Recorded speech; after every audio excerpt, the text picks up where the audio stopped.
filmmakers, entertainment, and all your listening needs. Listen now to Talk Now Radio, where no topic is taboo.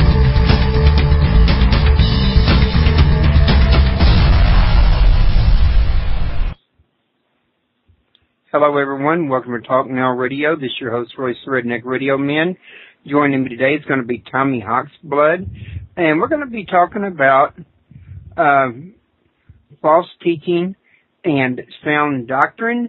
And if you want to learn more about Tommy, you can always go to his site at www.howtoseegod.org. It's still under construction, but he's got some stuff up there already, and he'll be adding more as he goes. And hope you guys like the new intro. It's still a work in progress, but I went ahead and put it out here, figured it was better than nothing. Hopefully in the future shall come, that'll sound a little bit more exciting than it does now, or a little bit better. For those of you that are not listening at my site, you can always come to www.talknowradio and sign up for a free account, get our newsletter while you're at it. Join us in the chat room, and you can enjoy features like forums, blogs, posting to the news, and all that there good stuff that just the listeners don't get to do. And all you need is a free membership at the site, and you can come back and post and communicate with your friends at any time. So, Tommy, how are you doing today? I'm feeling really good here in Hawaii today, except we do have lots of rain for the past month and a half. I'm kind of like trying to film the sky at nighttime, but it's cloudy every single night here. Really? I get to see the stars for about 15 minutes, and then the clouds come in. So I don't get to see too much UFO activity at nighttime here. What is it, all the smog? Well, we have three serious problems. We have the chemtrails being sprayed like almost every other day, and they form giant clouds in a period of time. Then we got the geothermal, which puts out some kind of weird chemicals and stuff in the air and stuff. And then we got the volcanoes erupting, putting out another chemical in the air, and it's kind of like a smog, called a bog, and it affects this island and it drifts over to the other islands too even. So between all that, we've got a lot of different stuff going on in the air, which causes us to have a lot of rain. So that's not going to be a good place for stargazing or UFO gazing, either one. No, well, you can find certain parts of the island, which is not where I live, obviously, that they usually get a lot less rain than we do. But I'm near the mountains and stuff, so the rain's always there. And I don't get to see UFO stuff. I mean, if I do go out for a half hour, I always see something. There's all kinds of weird stuff going on all the time. And you could actually, I got involved with playing with a light that was in the sky once, and then the ship shot out and everything. So yeah, it's cool. The people that live on the beach get to see the sky whenever it happens, because they sleep on the beach all night. And when it's a clear night for like an hour or so, they've been watching these giant green orbs going into the ocean. I got to talk to a lot of the people, and almost 1 out of 8 people here will say they saw UFOs. Yeah, so, I've heard about that before, going underwater. I think they call them, what, USOs? Right. I think it was Dennis Crenshaw came on my show, and he talked about it at length one time. Well, I try not to talk about things that I can't really prove in a great way, because, Carlos Diaz has been filming the ships going in a volcano for 40 years. So, yeah, he can talk about that, and he's got thousands and thousands of videos of it. But when somebody says, well, I saw a ship go into the ocean, I mean, I saw a plasma ship hit the ground from 100 feet. I had 2 people with me. And obviously we were just getting set up, bringing our cameras out and everything when it happened, so we never even got to be able to take a picture of it. But I couldn't explain what it was. I mean, I only saw it. I mean, some people that I know, I had a CD from a person in Mexico who said he went on one of the plasma ships. So yeah, there's a lot of information, and a lot of people can talk about other people's experiences. But what I will say before I even start, 99% of what I talk about is from personal experience that I have and had. Because I don't like to talk about other people and what other people write in their books. because I don't have first-hand experience of it, so why should I? Okay. So, for me, I'm on my fourth book. It's almost done now. I've been working on it for the past 4 months. My last book, Truth Beyond the Illusion, is more scientific, for a wording, more descriptional of things that I experienced, where the first book is a spiritual book. My second book is my autobiography. So at this point, the book I'm writing is the most important facts of religion and spiritualism as of the moment we're living in right now. And that's what I'm just about done doing. I spent the past couple months debating with hundreds of people on 3 different sites. The big issue, what I see right now, people say they're either spiritual or religious. And there is they all think there's such a big difference between them. You don't think there is? No. The only difference, what does happen is they each put each other down. The religious people say New Age people are crazy and wrong, and the New Age people, spiritual people, quote for a word, say that religions are stuck dogmatic religions, and they're all programmed, they can't move forward, and things like that. So what I'm writing actually is saying, and it's basically spiritual versus religious, and I say the only difference is there is none. And you have to be a little of both to really understand everything. The spiritual... Well, I know that if you look to New Agers, you'll probably find what you say is very, very true and accurate, that they do, seem to be really much like a new version of religion, yet clinging to some of the old dogma and acting much like a religion. But what about other spiritual groups that don't adhere to the same policies as the New Age group?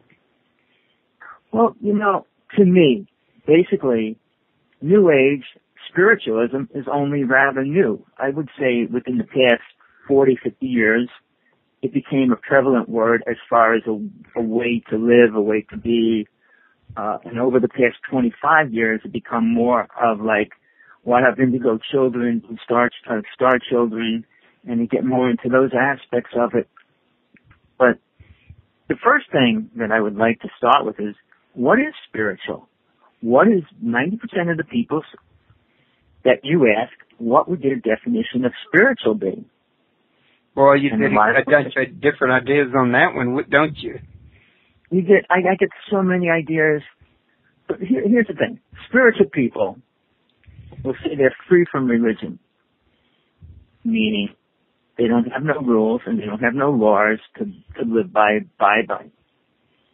And to me, that's a warning right there. Then, what's happening, which I've been writing about for 6 months, is the disappearing of God. Now, in religions, obviously Christian religion, Catholics, Protestants relate more to Jesus. And the Hasidic Jewish people relate to Moses. But as far as other religions, there's different deities out there that they worship. I mean, the occults are actually considered religions now. Did you know there's over 4,500 religions? That would not surprise me. But here's the way I relate to it, because I got a list. I wrote them all. I wrote the ones I felt important. I wrote the first 100 down, meaning the most populated religions down to about 16,000 followers. Obviously, and I don't know if it's obvious to most people, that Christianity has over 1.4 billion people in it. More specifically, Catholicism has more than any of them. That's what I read. Then we go, I looked at the facts last night even. Muslims have 1.3 billion people followers. Then you could break down all the other paths, which are separate, each from Buddhism and Sikhs and you name it. They're all down less than maybe 10 million, 5 million, and then you go down to the ones that are less than 1 billion followers. So breaking it down, like I said, the first 100, after that you drop down to less than 1,600 16,000 followers per group. And there's multiple groups. A religion that I was in, called Ethnicar, and they're not sure. They're thinking it's anywhere from 50 to 100,000 followers. So even that religion I studied for a while, and it's not one of the biggest ones. But I was a Protestant for my childhood. I studied the Catholic religion for a few years. Then I went into the occults, but then I started going into multiple religions at the same time, trying to find pieces of what has anything important to me. But getting back to the original question, spiritual, when I ask people, what's spiritual to them? Oh, I love everything unconditionally. And that's another warning sign for me. It's like, okay, you love everything unconditionally, so guess what? It doesn't do anything for anybody. Oh no, I send love to the world. I said, okay, when you say that, when you think of countries with people starving in the streets and you send them love, do you think they care? Do you think they feel it? Do you think it helps them find food? Do you think it helps them in any way other than your own ego thinking that you're helping them? Oh no, it helps. I said, well, funny, the world's getting pretty devastated by weather, chemicals, you name it, and we're going downhill rather fast. And you say that you send unconditional love to all these people and it helps. I said, well, over the past 25 years, we have more problems than we have ever had in the past 200 years. So when people say that, like I said, that's one more warning when I hear a spiritual person saying what they are or what they believe in. Then they say, well, we believe in a source, and that replaces the word God. And source meaning, well, it's an energy that we all tap into and use. But that disconnects what it truly is. Meaning, God is no longer a thinking entity. It's just an energy that we all are part of and we all control it. Which then I'll say, well, if you're a source, if you're all that, and you believe you can create something now. Create a mountain, create anything, create a butterfly, create a rose. When you talk about creating a new world, the only thing we can create is how we're going to build our house, what we're going to drive around in, what we're going to eat, and basically what we're going to poison our bodies with to help kill us. And I said, when you talk about creating, yes, you can create children, but you can't create the soul that goes inside the child. So when you say you're like equal to God or a part of God and that you live as God, you even have an aspect of what God is. So yeah, like I said, spiritualism has completely stripped the word God out of the picture. They don't want to believe that there's a being of any form that controls everything. Even science is proving, they'll never prove God exists, the same as they'll never disprove it, but they are proving that the creative force is, they have, the wording that they actually started using last year is able to create out of its own consciousness, meaning thinking. That's very interesting.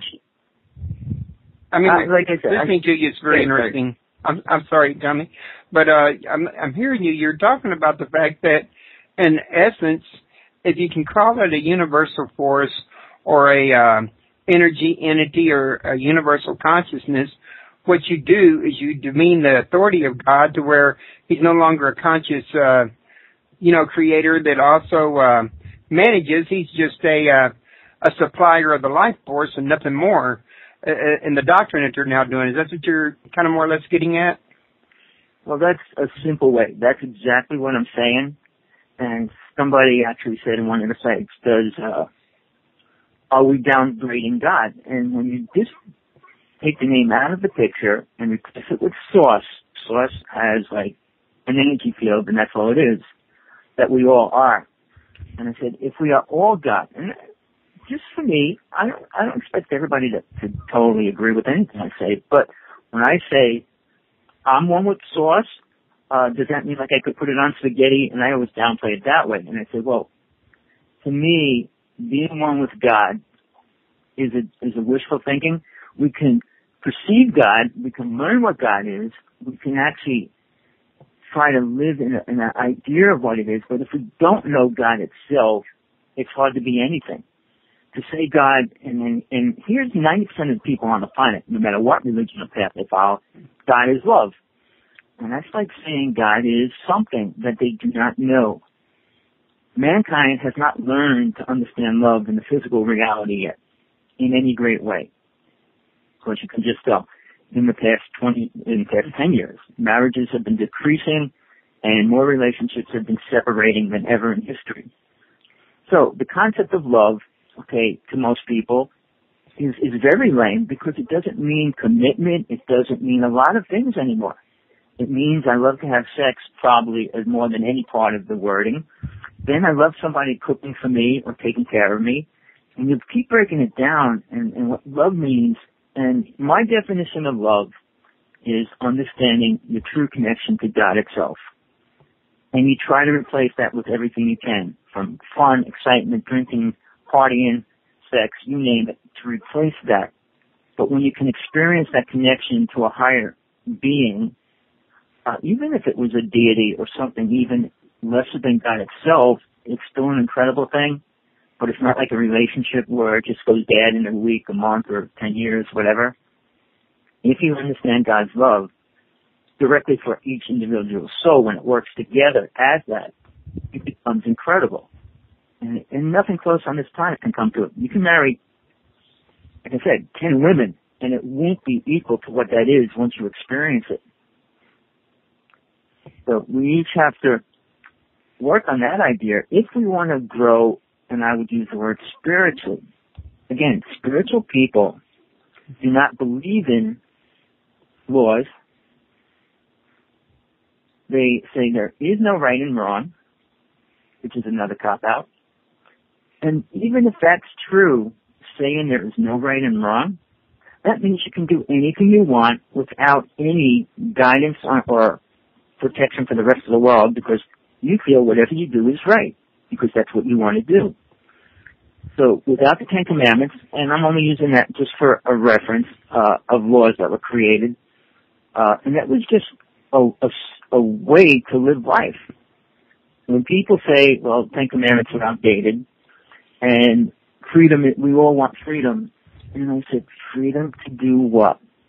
Freedom to be, you will be no matter what, whether you're free or not, you'll be.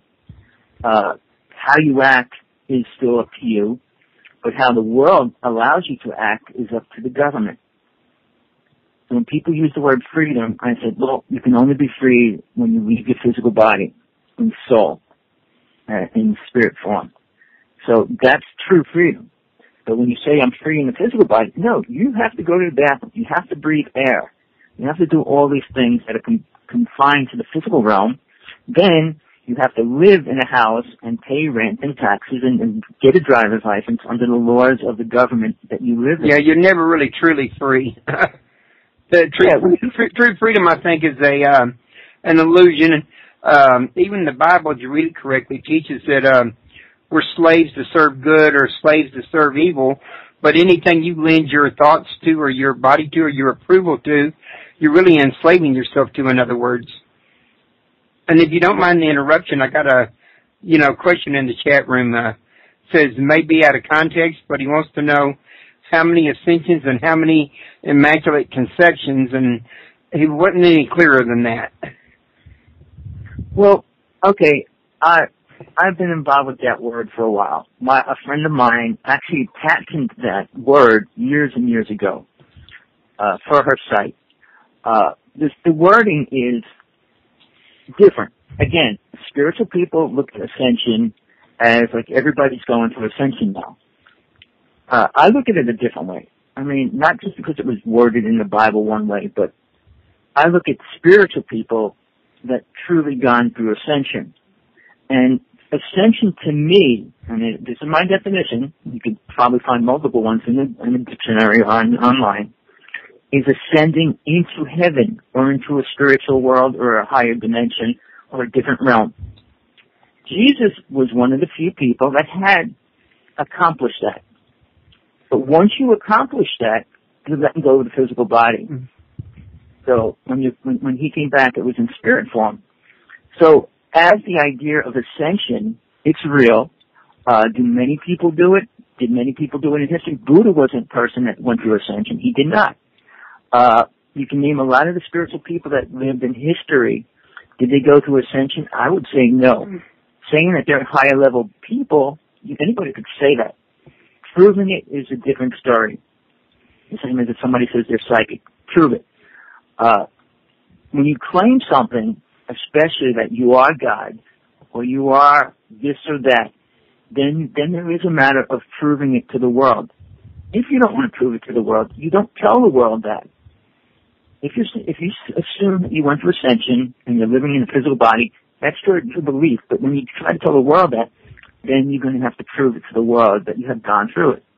Jesus was one of the few people that did come back and meet and was with many people.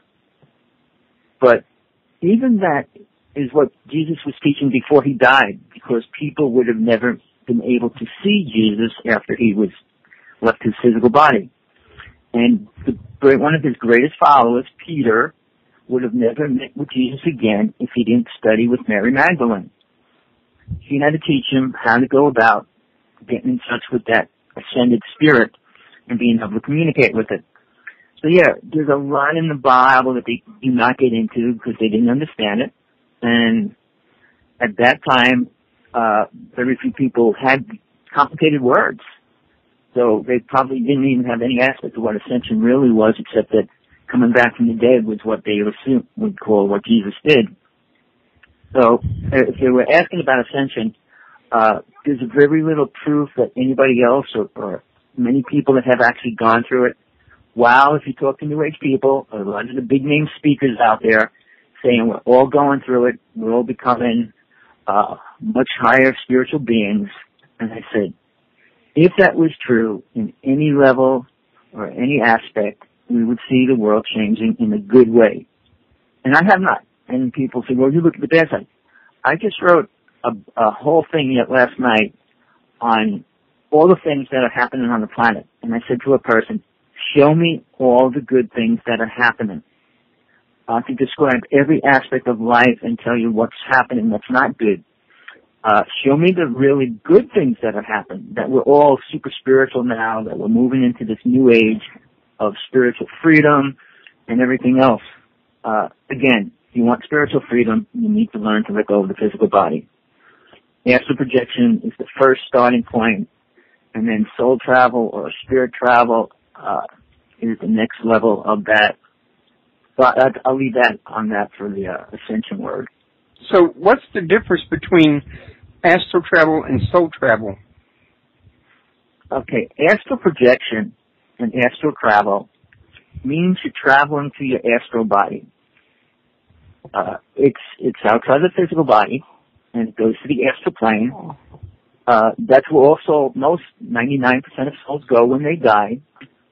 The Buddhists call it bardo. It's like the first place when soul dies, it goes there, and then it's got to stay there in hell for like 40 days, and then it leaves. Usually reincarnates. But astral projection is being attached to that spirit, your soul, that's leaving the physical body, going into the astral plane. Now, just if you wanted to get a rough idea of that, watch Shirley MacLaine's movie, Out on a Limb. It's a very old movie. But she was the first person to go public, mainstream, a famous person, talking about astral projection.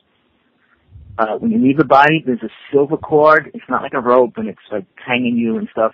It kind of looks like silver sparkles when you travel, when you see your body and you're leaving it and going into space or into the inner world. But it connects you to that, and it's what allows you to come back into your body without getting lost.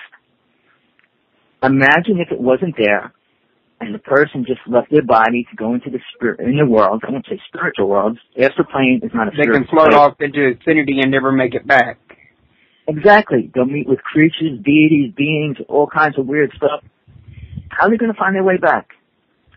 And what I do when I teach people how to learn how to leave their bodies, the first thing I say, always work with your angels and your guides before you try to do anything.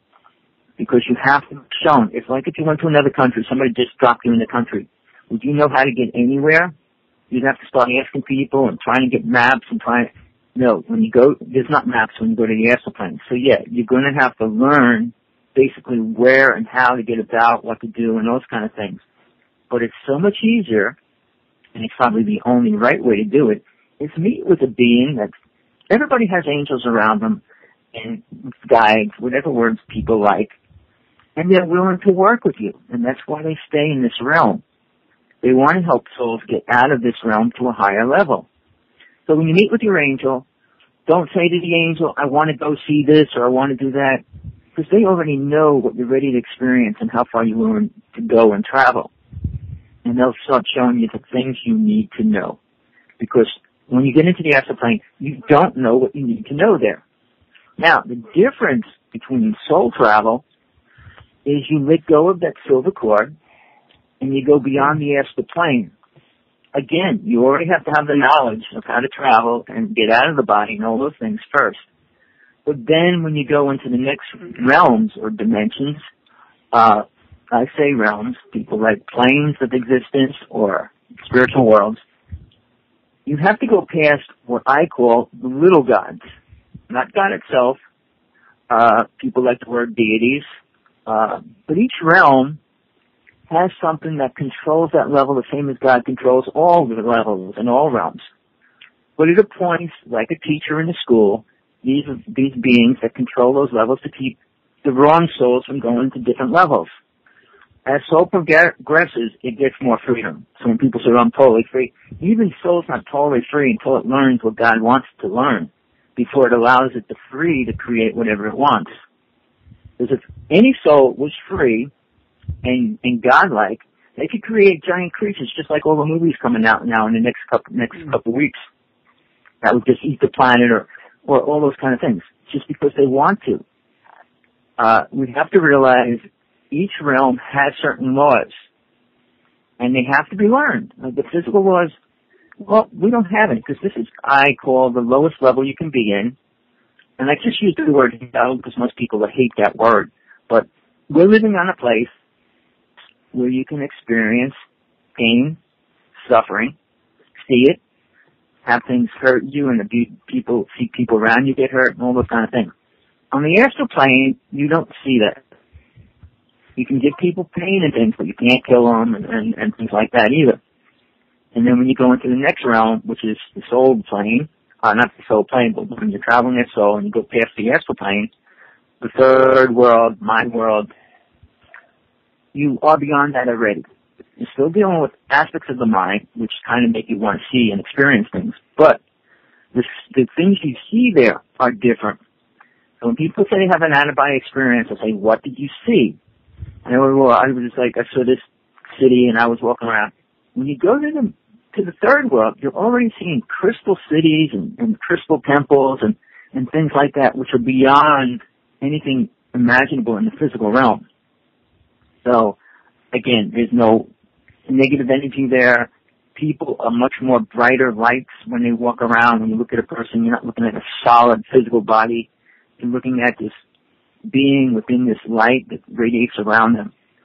And every level from then on, that light of that being just gets brighter. And the being itself gets more faded.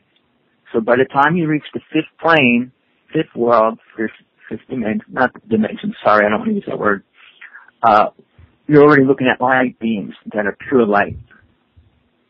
And they're letting go of the astral body, physical body, and they're living in their light body, which is their soul body. And then that's when soul really starts learning. Because at that point, soul grows greatly each and every experience that it can go through. Because it's not just learning how to eat, how not to get dirty, or how to clean clothes. It's learning about creating energy and form and things that are real. Then you're becoming much more like a god than what we perceive to be godlike here on this planet. So the higher realms are not populated by lots of beings, because very few people make it past the astral plane. Two things about the astral plane. You stay there for a long period of time if you want, if you're able, and you worked out a lot of your karma. And if you didn't, you don't stay there long. You come.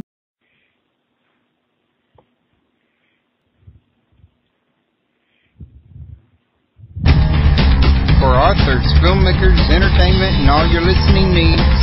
Listen now to Talk Now Radio, where no topic is taboo.